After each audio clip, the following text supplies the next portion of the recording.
जय हिंद साथियों, मैं सुखदीप प्रजापति आप सभी का स्वागत करता हूं आपका अपना परिवार एडमिशन क्लासेस में। तो आज हम लोग क्लास 10 का सोशल साइंस का इम्पोर्टेंट चैप्टर का इम्पोर्टेंट एमसीक्यू करने वाले हैं, जो कि आपके एग्जाम के लिए बहुत ज़्यादा इम्पोर्टेंट है। भूमंडलीकृत विश्व का बनना, इस चैप्टर का आज हम लोग इम्पोर्टेंट एमसीक्यू करने वाले हैं, जो कि आपके एग्जाम में आने की संभावनाएं बहुत ज़्यादा हैं। तो सभी क्वेश्चन को ध्यानपूर्वक पढ़ते हुए चलेंगे और सभी क्वेश्चन को याद करते हुए चलेंगे, और लास्ट तक आप लोग जरूर देखेंगे, क्योंकि जो है सभी क्वेश्चन जो है आपके इंपॉर्टेंट है। देखिए चैप्टर 3 है, इससे पहले चैप्टर 2 और चैप्टर 1 कंप्लीट हो गया है। अगर आप लोग नहीं देखे हैं तो उसको देख लेंगे। इसका पार्ट 2 है कि इससे पहले भूमंडलीकृत का विश्व का बनना, इसका एक पार्ट कंप्लीट हो गया, उसको भी नहीं देखे तो उसको आप लोग देख लेंगे। वो भी क्वेश्चन, वहाँ के भी क्वेश्चन इंपॉर्टेंट है। तो चलिए जल्दी से हम लोग क्लास को स्टार्ट करते हैं, और एक बार सभी विद्यार्थी अपने दोस्त के पास सही कर देंगे। उसके बाद हम लोग देखने वाले हैं क्वेश्चन की संख्या, यानी कि क्वेश्चन नंबर 1, और उसका आप लोग आंसर बताएंगे। देखने से पहले आप लोग यहाँ पर देखिए, तो इसमें जो है टॉपर बैच के अंतर्गत आप लोग तैयारी कर रहे हैं, तो इसका आप लोग स्क्रीनशॉट ले लेंगे, क्योंकि इसी के अकॉर्डिंग आपकी क्लास चलाई जा रही है। एक क्लास 5 बजे, एक क्लास 8 बजे, और एक क्लास 9 बजे, यानी कि 3 क्लास आपको मिलेगी फ्री में यूट्यूब पर। तो जल्दी से आप लोग जो है इसका स्क्रीनशॉट ले लेंगे, और इसी के अकॉर्डिंग आपकी तैयारी होती चली जाएगी अच्छे तरीके से। आप लोग जो है इसका स्क्रीनशॉट लेंगे सभी विद्यार्थी। और जो विद्यार्थी अभी तक टेलीग्राम नहीं ज्वाइन किए हैं, वो विद्यार्थी क्या करेंगे, सबसे पहले टेलीग्राम ज्वाइन कर लेंगे। वीडियो के नीचे डिस्क्रिप्शन में टेलीग्राम का लिंक मिल जाएगा, वहां से जाकर के आप लोग टेलीग्राम ज्वाइन कर लेंगे, जिससे बहुत फायदा होगा आपको। क्योंकि जो है कोई भी न्यूज हो गया तो सबसे पहले आपके पास टेलीग्राम पर पहुंच जाएगी। तो इसीलिए सभी विद्यार्थी यही करेंगे, टेलीग्राम ज्वाइन कर लेंगे। बाकी चलिए देखते हैं क्वेश्चन नंबर 1, और आप बताएंगे क्वेश्चन नंबर 1 का कौन सा सही आंसर हो जाएगा। देखिए क्वेश्चन नंबर 1 में क्या पूछा गया है, और आप लोग इसका सेंस बताएंगे क्या होगा इसका सही आंसर। इसमें क्या पूछा गया है, इनमें से मित्र राष्ट्र कौन थे, बताएंगे आप लोग। इसमें इसमें से जो मित्र राष्ट्र थे कौन थे, कौन कौन से देश थे। तो यहाँ पर ऑप्शन दिया गया, आप लोग ऑप्शन देख के बताएंगे कौन सा यहाँ पर सेंस है। ब्रिटेन, फ्रांस, रूस, ब्रिटेन, जापान, रूस, ब्रिटेन, भारत, रूस, और जर्मनी, रूस, इटली। बताएंगे यहाँ पर जो है कौन सा सही आंसर होगा। मैंने पार्ट 1 में बताया था कि जो है कौन कौन से देश मित्र राष्ट्र में आते हैं, कौन से ध्रुवीय शक्तियों में आते हैं। तो मैंने बताया था कि मित्र राष्ट्र में जो है एक आता है ब्रिटेन, फ्रांस और रूस। जो हमारे ब्रिटेन ये किस में आते हैं, तो हमारे जो है मित्र राष्ट्र में आते हैं, कि ऑप्शन यहाँ पर ए हो जाएगा सही आंसर। अब जो विद्यार्थी यहाँ पर ऑप्शन ए बता रहे हैं, उनका जो बिल्कुल सही आंसर है। ऐसे ही मैंने बताया था कि जो है ध्रुव शक्ति में कौन कौन से देश आते हैं, तो एक आता है इटली, जापान, और जो है नाजी जर्मनी। तो इसको जो है आप लोग याद कर लेंगे, यानी कि 3 देश जो है किस में आते हैं, ध्रुव शक्ति में आते हैं। इसको जो है आप लोग याद कर लेंगे। यहाँ से प्रश्न बने हुए हैं कि जो है पूछ लेगा निम्नलिखित में से कौन सा मित्र राष्ट्र नहीं है। ऐसे ही ध्रुव शक्तियां नहीं है, ऐसे पूछ लेता प्रश्न, तो इसको भी आप लोग आसानी से कर पाएंगे। अगर आपको मित्र राष्ट्र मित्र राष्ट्र में कौन कौन से देश आते हैं और ध्रुव शक्तियां में कौन कौन से देश आते हैं, इसको पता रहेगा तब। बाकी देखिए अगला क्वेश्चन क्या है, और देखिए इसको बताइए क्या होगा इसका सही आंसर। क्वेश्चन नंबर 2 है, इसको बताएंगे लोग क्या होगा। इसमें जो पूछा गया है, एशिया को यूरोप और उत्तरी अफ्रीका से जोड़ने वाले मार्ग को क्या कहा जाता है। तो क्या कहा जाता है, एशियन मार्ग, या सिल्क मार्ग, या अफ्रीकी मार्ग, या व्यापार मार्ग। तो बिल्कुल यहाँ पर सिल्क मार्ग बिल्कुल सेंस हो जाएगा, यानी कि बी ऑप्शन यहाँ पर सही आंसर है। अब जो विद्यार्थी यहाँ पर बी ऑप्शन बताए हैं, उनका जो है बिल्कुल सेंस है 2 नंबर का बी। और सभी विद्यार्थी लास्ट में बताएंगे कि आपका स्कोर कितना है, ये सभी विद्यार्थी बताएंगे। और जो क्वेश्चन नहीं आएगा उसको आप लोग ध्यानपूर्वक पढ़ेंगे, और जो है उसको आप लोग कॉपी में नोट कर लेंगे, तो अच्छे तरीके से आप लोग उसको याद कर पाएंगे। इसीलिए सभी विद्यार्थी जो है कॉपी में नोट कर लेंगे, और जो क्वेश्चन नहीं आएगा उसको, जो क्वेश्चन आएगा तो उसको कॉपी में नोट करने की कोई जरूरत नहीं है। बाकी जो है जो नहीं आएगा उसको आप लोग कॉपी में नोट कर लेंगे। बाकी चलिए देखते हैं आगे, और बताएंगे लोग इसका कौन सा सही आंसर होगा। क्वेश्चन नंबर 3 है, 3 का बताएंगे रेंडर पेस्ट क्या है। तो बताएंगे लोग रेंडर पेस्ट क्या है, एक बीमार व्यक्ति है, एक बीमारी है, एक जगह है, एक स्मारक है। तो यहाँ पर आपको पता होगा जो है रेंडर पेस्ट क्या है। आप लोग चैप्टर पढ़े होंगे तो उसमें पता होगा कि रेंडर पेस्ट जो है क्या है, एक बीमारी है। बिल्कुल यहाँ पर बी ऑप्शन से हो जाएगा, यानी कि बी ऑप्शन जो विद्यार्थी बता रहे हैं उनका सही आंसर है। अब देखिए आगे क्वेश्चन नंबर 4 है, और 4 का जल्दी से आप लोग आंसर बताएंगे क्या होगा इसका सही आंसर। इसमें जो पूछा गया है, ब्रिटेन वुड्स सम्मेलन निम्नलिखित में से किस संस्था की स्थापना की गई थी। बताइए आप लोग किस संस्था की जो है स्थापना की गई थी, तो ब्रिटेन वुड्स सम्मेलन में। तो यहाँ पर दिया गया है अंतर्राष्ट्रीय सुरक्षा कोष, अंतर्राष्ट्रीय मुद्रा कोष, भारतीय मुद्रा कोष, और अंतर्राष्ट्रीय श्रम संगठन। बताएंगे यहाँ पर जो है कौन सा इसका सही आंसर है। अगर आपको इसका आंसर आएगा तो जल्दी से आप लोग कमेंट करके बताइए क्या होगा इसका सही आंसर। देखिए अगर हम लोग यहाँ पर सेंस की बात करेंगे तो यहाँ पर अंतर्राष्ट्रीय मुद्रा कोष बिल्कुल सही आंसर हो जाएगा, यानी कि ऑप्शन बी यहाँ पर सही आंसर है। अब जो विद्यार्थी यहाँ पर बी ऑप्शन बताए हैं उनका जो है बिल्कुल सही आंसर है। अगर आपसे पूछ लेगा अंतर्राष्ट्रीय मुद्रा कोष की स्थापना कब हुई, तो आप लोग क्या बताएंगे, इसकी स्थापना जो हुई थी कब हुई थी। तो अगर आप लोग को इसका आंसर आता है बताएंगे लोग 27 दिसंबर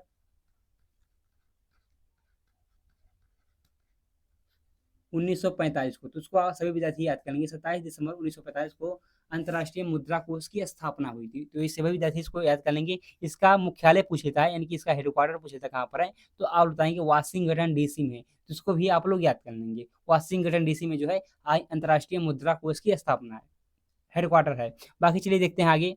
क्वेश्चन नंबर 5 देखिए, और 5 बताएंगे कौन सा यहाँ पर सेंस होगा। इसमें क्या पूछा गया है, 19वीं सदी की गिरमिटिया को अक्सर ओडित किया गया है, बताएंगे लोग क्या ओडित किया गया है। यहाँ पर ऑप्शन दिया गया है, ऑप्शन देख के बता सकते हैं यहाँ पर जो है कौन सा सही आंसर होगा। तो यहाँ पर जो है गुलामी की नई प्रणाली, यहाँ पर यानी कि ऑप्शन बी हो जाएगा सही आंसर। जो विद्यार्थी यहाँ पर बी ऑप्शन बताए हैं उनका जो है बिल्कुल सही आंसर होगा। 5 नंबर का बी ऑप्शन यहाँ पर सही आंसर है। ऐसे आप लोग क्या करेंगे, सबसे पहले क्वेश्चन संख्या लिखेंगे, यानी कि 5 है, 5 का यहाँ पर बी ऑप्शन से बी बताएंगे, यानी कि आप लोग ऐसे करेंगे, सभी क्वेश्चन को आप लोग आंसर बताते रहेंगे, जो आएगा उसको बताइएगा, जो नहीं आएगा उसको आप लोग बताने की कोशिश करेंगे। बाकी चलिए देखते हैं आगे।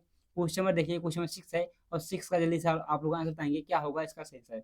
जो उत्पाद सीधे प्रकृति की सहायता से प्राप्त किए जाते हैं उन्हें क्या कहा जाता है, यानी कि आप पूछा गया है जो उत्पाद प्रकृति से सीधे प्रकृति की सहायता से प्राप्त किए जाते हैं उन्हें हम लोग क्या कहते हैं, प्राथमिक उत्पाद, द्वितीयक उत्पाद, या तृतीयक उत्पाद, या अन्य उत्पाद। तो बिल्कुल आप लोगों को पता होगा जो है प्राथमिक उत्पाद कहते हैं। जो उत्पाद जो है प्रकृति की सहायता से प्राप्त किए जाते हैं उन्हें हम लोग प्राथमिक उत्पाद कहते हैं, यानी कि ऑप्शन यहाँ पर ए हो जाएगा सही आंसर। 6 नंबर का ए ऑप्शन यहाँ पर सही आंसर है। अब देखिए आगे बढ़ेंगे, आगे क्वेश्चन बताएंगे आप लोग इसका क्या सही आंसर होगा। देखिए क्वेश्चन में यहाँ पर क्या है, क्वेश्चन में 7 है, और जल्दी से आप लोग 7 का सेंस बताएंगे क्या होगा। इसमें जो पूछा गया है श्रमिकों की अनुबंध व्यवस्था को का प्रारंभ हुआ, यानी कि कब हुआ प्रारंभ, श्रमिकों का जो है अनुबंध व्यवस्था का आरंभ कब हुआ। तो यहाँ पर ऑप्शन दिया गया है 18वीं शताब्दी में, 15वीं में, या 17वीं में, या जो है 19वीं शताब्दी में। बताएंगे आप लोग इसका कौन सा सेंस होगा। देखिए अगर हम लोग यहाँ पर जो सेंस की बात करेंगे तो 19वीं शताब्दी, यानी कि ऑप्शन यहाँ पर डी हो जाएगा सही आंसर। अब जो विद्यार्थी डी ऑप्शन पाए हैं उनका बिल्कुल सही आंसर है। यहाँ पर एक प्रश्न बना हुआ कि अनुबंध व्यवस्था का दूसरा नाम क्या है, यानी कि यहाँ पर पूछ लिया जाता है कि अनुबंध व्यवस्था का दूसरा नाम क्या है, तो आप बताएंगे कि किस नाम से और जाना जाता है, यानी कि अनुबंध व्यवस्था को और किस नाम से जाना जाता है। तो यहाँ से प्रश्न बना हुआ, तो इसको भी आप लोग देख लेंगे। तो इसको हम लोग नई दास प्रथा के नाम से जानते हैं, यानी कि नई दास प्रथा, तो इसको भी आप लोग याद कर लेंगे। बाकी चलिए देखते हैं आगे क्वेश्चन, और आप बताएंगे अगले क्वेश्चन का यहाँ पर कौन सा सही आंसर होगा। देखिए क्वेश्चन नंबर 8 है, और 8 का आप लोग को आंसर आएगा, तो आप बताएंगे यहाँ पर कौन सा इसका सेंस होगा। इसमें क्या पूछा गया है, इनमें से कौन ब्रिटेन वुड के जुड़वा संतानें हैं, बताएंगे आप लोग। यहाँ पर पूछा गया कि इनमें से जो है कौन ब्रिटेन वुड्स के जुड़वा संतानें हैं। तो यहाँ पर ऑप्शन दिया गया है संयुक्त राष्ट्र राज्य अमेरिका और सोवियत संघ, दो अंतर्राष्ट्रीय बैंक IMF और वर्ल्ड बैंक, और यहाँ पर दिया ऑप्शन सी में संयुक्त राष्ट्र के मौद्रिक और वित्तीय सम्मेलन के द्वारा रूपरेखा की सहमति, और यहाँ पर उपरोक्त सभी दिया है। तो यहाँ बताएंगे लोग ब्रिटेन वुड्स के जुड़वा संतानें किसे कहते हैं, तो बिल्कुल यहाँ पर दो अंतर्राष्ट्रीय बैंक IMF और वर्ल्ड बैंक। अब यहाँ पर मैंने बताया था कि IMF की स्थापना कब हुई थी, तो IMF की जो है स्थापना हुई थी कब हुई थी, तो 27 दिसंबर 1945 को, तो मैंने बताया था भी अभी। और इसके बाद विश्व बैंक की स्थापना कब हुई, विश्व बैंक, तो इसकी जो स्थापना हुई थी 1945 में हुई थी। और दोनों का हेडक्वार्टर कहाँ पर है, यानी कि दोनों का मुख्यालय कहाँ पर है, तो आप बताएंगे मुख्यालय दोनों का कहाँ पर है, तो बताएंगे वाशिंगटन DC में। तो उसको जो है आप लोग याद करेंगे कहाँ पर है, वाशिंगटन DC में दोनों का मुख्यालय है, IMF का और विश्व बैंक का, दोनों को। तो उसको जो है आप लोग याद कर लेंगे। बाकी चलिए देखते हैं आगे क्वेश्चन, और आप लोग जो है अगले क्वेश्चन का सही आंसर बताएंगे क्या होगा इसका सही आंसर। देखिए क्वेश्चन नंबर 9 है, और जल्दी से आप लोग 9 करने की कोशिश करेंगे क्या होगा इसका सही आंसर। इसमें जो पूछा गया है ब्रिटेन वुड्स सम्मेलन में निम्नलिखित में से किस संस्था की स्थापना की गई थी, बताएंगे आप लोग किस संस्था की जो स्थापना की गई थी। ये शायद क्वेश्चन हो गया है, लेकिन यहाँ पर देख लीजिए अंतर्राष्ट्रीय सुरक्षा कोष, अंतर्राष्ट्रीय मुद्रा कोष, भारतीय मुद्रा कोष, और यहाँ पर देखा अंतर्राष्ट्रीय श्रम संगठन। तो बिल्कुल यहाँ पर जो है अंतर्राष्ट्रीय मुद्रा कोष सही आंसर हो जाएगा, यानी कि ऑप्शन यहाँ पर बी ऑप्शन सही है। 9 नंबर का बी ऑप्शन यहाँ पर सही आंसर है। बाकी देखिए आगे का क्वेश्चन, और आप लोग जो है अगले क्वेश्चन का सही आंसर बताएंगे क्या होगा इसका सही आंसर। जैसा कि आप लोग देख पा रहे हैं 10 नंबर में, और बताएंगे 10 का क्वेश्चन का कौन सा सही आंसर है। इसमें पूछा गया है निम्नलिखित में से किसने प्रथम विश्व युद्ध में भाग नहीं लिया, यानी कि कौन सा देश था इसमें से जो है प्रथम विश्व युद्ध में भाग नहीं लेता है। तो यहाँ पर जानिए प्रथम विश्व युद्ध कब शुरू हुआ था। तो सबसे पहले यहाँ पर प्रश्न बना हुआ था कि प्रथम विश्व युद्ध जो है कब शुरू हुआ था। तो आप लोग क्या बताएंगे, अगर आपको इसका आंसर पता है तो बताइए प्रथम विश्व युद्ध शुरू हुआ था 1914 में शुरू हुआ था, और कहाँ तक कब तक चला था, तो 1919 तक। तो इसको जो है आप लोग याद कर लेंगे। बाकी अगर आपसे पूछ लेगा कि जो है द्वितीय विश्व युद्ध के बारे में देख लीजिए, यहाँ पर द्वितीय विश्व युद्ध कब शुरू हुआ था, तो बताएंगे आप लोग 1939 से शुरू हुआ था और कब तक चला था, 1945 तक चलता है। तो इसको जो है आप लोग याद कर लेंगे। यहाँ पर पूछा गया कि निम्नलिखित में से किस किसने प्रथम विश्व युद्ध में भाग नहीं लिया। तो जो है पुर्तगाल ने लिया था, या जर्मनी, या फ्रांस, या इंग्लैंड। तो बताएंगे जैसे यहाँ पर जो है कौन सा सही आंसर हो जाएगा। तो बिल्कुल यहाँ पर पुर्तगाल नहीं भाग लिया था, यानी कि ऑप्शन यहाँ पर ये सही आंसर हो जाएगा। तो इसको आप लोग याद कर लेंगे, यहाँ पर जो है पुर्तगाल भाग नहीं लिया था, यानी कि ऑप्शन यहाँ पर सही आंसर है। लेकिन यहाँ से देखिए प्रथम विश्व युद्ध कब शुरू हुआ था, यहाँ से प्रश्न बना हुआ, तो और बताएंगे 1914 में शुरू हुआ था। और कब इसका अंत हुआ, तो और बताएंगे 1919 में इसका अंत हुआ था। ऐसे ही एक प्रश्न बार प्रश्न बना हुआ था कि द्वितीय विश्व युद्ध की शुरुआत कब हुई थी, तो और बताएंगे 1939 में। इसका अंत कब हुआ, तो और बताएंगे 1945 में। तो इनको जो है आप लोग याद करेंगे, ये भी इंपॉर्टेंट है। बाकी चलिए देखते हैं आगे और बताएंगे इसका कौन सा आंसर होगा। क्वेश्चन नंबर 11 है और 11 के जल्दी से आंसर बताएंगे। इसमें जो पूछा गया है, क्या पूछा गया है, इसमें पूछा गया है ब्रिटेन वुड का सम्मेलन किससे था। बताएंगे लोग, ब्रिटेन वुड्स का जो सम्मेलन था ये किससे था। तो यहाँ पर ऑप्शन दिया गया है आर्थिक स्थिरता बनाए रखने के लिए युद्धोपरांत एक अंतर्राष्ट्रीय प्रणाली। यहाँ पर दिया गया ऑप्शन बी में एक संयुक्त राष्ट्र मौद्रिक और वित्त सम्मेलन। यहाँ पर दिया गया ऑप्शन सी में एक शांति समझौता। ऑप्शन ए एंड बी, ए और बी दोनों दिया गया था। यहाँ पर जो है कौन सा इसका आंसर है। तो बिल्कुल यहाँ पर ऑप्शन ए भी सही है और ऑप्शन यहाँ पर बी भी सही है, यानी कि यहाँ पर ए एंड बी दोनों सही ऑप्शन है, यानी कि यहाँ पर जो है डी ऑप्शन सही आंसर है। अब जो विद्यार्थी यहाँ पर डी ऑप्शन बता रहे हैं, बोथ ए एंड बी उनका बिल्कुल सही आंसर है। बाकी चलिए देखते हैं आगे और बताएंगे आप लोग इसका कौन सा सही आंसर होगा।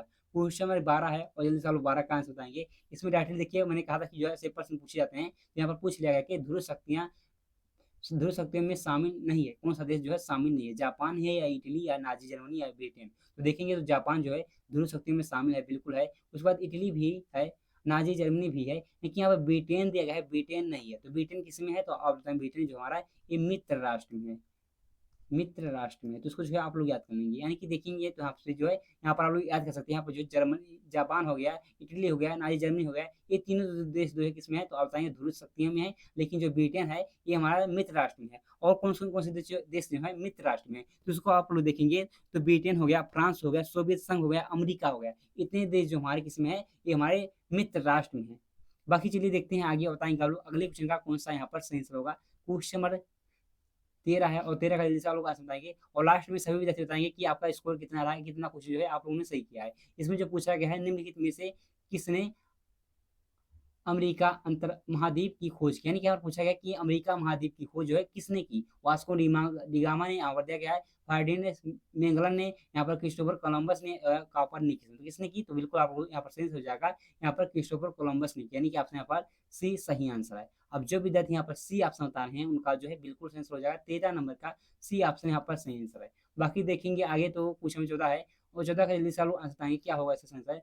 गिरमिटिया श्रमिक प्रवासन की व्यवस्था किस वर्ष समाप्त हुई, बताइए लोग किस वर्ष जो है समाप्त हुई थी क्या, तो गिरमिटिया श्रमिक प्रवासन की व्यवस्था। तो यहाँ पर देखिए ऑप्शन 1909 में, 1915 में, 1919 में, 1921 में। तो बिल्कुल यहाँ पर सही आंसर क्या हो जाएगा, तो आप बताएंगे 1921 में, यानी कि आपको यहाँ पर डी सही आंसर हो जाएगा। अब जो विद्यार्थी यहाँ पर डी ऑप्शन बताए हैं उनका जो है बिल्कुल सही है, 14 नंबर का डी ऑप्शन यहाँ पर सही आंसर है। अब सभी विद्यार्थी जल्दी से बताएंगे कि आप लोगों ने जो है 14 क्वेश्चन मैंने कराया है, 14 में से आपका कितना स्कोर रहा है, ये सभी विद्यार्थी बताएंगे। जल्दी से बताइए आप लोगों ने कितना कितना सही किया है, 14 में से आपका कितना क्वेश्चन सही किया है।